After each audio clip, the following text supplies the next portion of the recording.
There are several factors that impact your trading psychology, but no one really talks about them. In this video, I'm going to be sharing my thoughts on the kind of support you need outside of trading to succeed long term. If you're new to the channel, please leave a comment, ask questions, and I'll be happy to answer them. Also, be sure to subscribe and like this video and let me know what kind of content you want to be seeing, any questions you want answered, and I'll be sure to make a video about it. So let's get right into this video. The first thing I want to discuss is emotional support. Trading is a difficult journey to embark on. It's one of the hardest things you can decide to do. And a lot of people tell their family, their friends, their spouse that they're trading, and then you get this backlash. And then if you're losing money for a long time, it's like, when are you going to stop trading? Why do you keep gambling all this money and all of that? So in trading, you need support, some level of support, whether it's getting a counselor or having like a group of traders that you can share your feelings with when you're having a losing streak or you're struggling with something. That's very important. For me, I know like I've always taken personal counseling seriously. So I have a counselor and I also have friends and a partner that is so supportive. Days where I even make money and I'm upset that I didn't trade well, I didn't follow my plan or my process, I'm able to tap into these networks and connections that I have outside of trading to keep me going and remind me that I'm not valued by that one trade and to just continue my journey and to trust my process.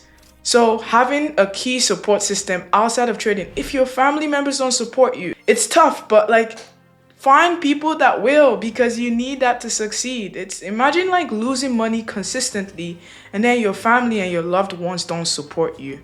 That's tough to deal with. So you should always just have, even if it's one person that you can run to, it's a safe space and you just share like, yo, I made the same mistake again. And they remind you to keep going and remind you of your why. That alone is key. And the next one, it's very important. It's the reason why we all started trading in the first place. Money, financial support. It's important. I can't stress this enough. You should not be trading with money you can't afford to lose or trading with money that's supposed to be paying your bills. It's an absolutely no. That just adds unnecessary stress to your life and to your trading, because it's like you're now desperate. You're now like, oh, I gotta make that money. When you lose, instead of accepting that you've lost maybe $50, $100 or $1,000, you're now like, oh my God, I gotta make that back because you know you got bills to pay. That's not a place you want to be. And another part I want to stress on is importance of having a job. I know people are like, oh, I want to quit. I want to quit my job. I want to like start trading full time. But you need financial cushion to be able to succeed at this, because when you're trading and you know at the back of your mind, you don't need that money right away, that instant, it's easy to like tame the instant gratification that we all feel as human beings, because we know, okay, I have a job that pays my bills. I'm just trading and learning this skill. I'm taking my time to learn this skill now, which will eventually replace my 9 to 5, or who knows? For example, I don't hate my job. I don't show up, I'm like, I hate to be in this place.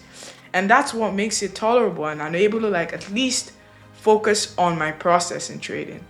So one tip I would give is, I know it's hard out here. I'm not going to tell you, oh, just have a job. Like, get a job that you can at least tolerate, that bare minimum, a job that you don't mind showing up to, you're playing the long-term game, focused for 2-3 years, and then it would work, like having financial cushion is key. Don't trade with money that you need next week. It's just not going to work. I promise. The final point I'm going to be talking about is personal growth and reflection. This one sucks because it takes time. It takes time, but you have to be exercising that muscle to get better at it. What do I mean?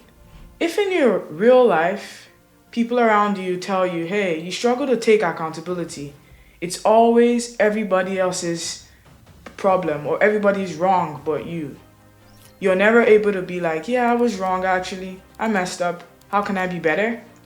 Or it's always your boss's fault that you did something wrong at work, your boss doesn't like you, you're not able to take a step back and be like, how can I do my work better? It's hard. It's hard because you have to sit down and reflect on your decisions every day. And you're probably wondering, how does this affect trading? I don't know what you mean. It does. You hear a lot of traders say, journal your trades. The reason for doing that is because whether you're right or wrong in the market, it's data. You're getting information. If you were right, it means something is working. How can I continue to do that? More of that thing. If you were wrong, okay, how can I be better? What happened here? Did I miss information? Did I not check the news? Did I set my stop loss wrong? Was this my strategy? Was it my process? You get the point. It's going back to reflect, and it's hard, especially on losing days, to open up your journal. Maybe you realize, oh my God, that was so stupid. It's hard to face those mistakes, but that's where growth happens.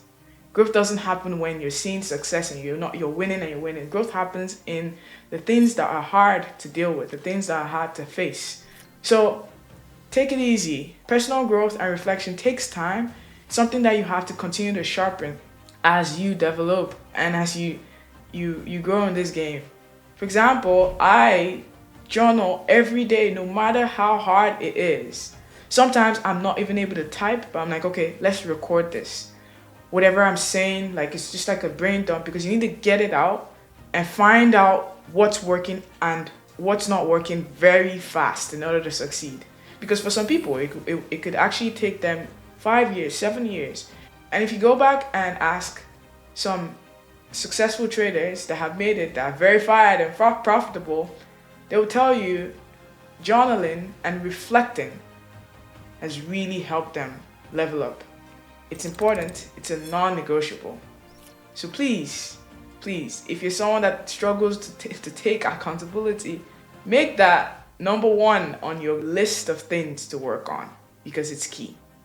To summarize, all I'm saying in this video is, if you know you have an edge and you're still struggling, there's certain aspects that are just not coming together. A lot of the things I've discussed in this video might be something you resonate with and something you need to address. So maybe you're not exercising well. Maybe you don't have the emotional support you need. Maybe you're not journaling and taking accountability. Maybe it's not your strategy. It could just be you. All of these things are not glamorous, but they're the backbone and the things you need to succeed at day trading, or just any form of trading in general. So before you switch strategies again or go back and take another mentorship course, reflect on these things I've talked about in the video and do your best to address them. If these hit home for you, drop a comment. Let me know what kind of support has been instrumental for you, or let me know what's missing. And if you're still trying to figure this out, you're not alone. We are all in this together. Thank you so much for watching, and I'll see you on the next one.